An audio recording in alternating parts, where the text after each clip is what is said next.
என்னது? அம்மா அந்த செடி பாரு என்னையா பார்க்குது. ஏன் என்ன பார்க்க மாட்டேங்குதா? உன்னை பார்த்துன்னு இருக்குல்ல, உன்னோட இது என்னோட இது பாரு, என்னையும் உன்னையும் ரசிக்குது. சரி. என் மரம் என்னைய பார்க்க மாட்டியா? என்ன வச்சு பார்க்குற? என்ன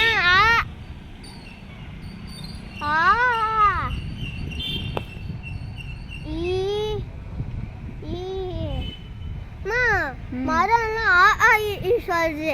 இங்க பாரு இப்படி திரும்புது. ஆமா அதான் என் மரம். எதுக்கு உன் கண்ணு அப்படியா செஞ்சு ஆடுது?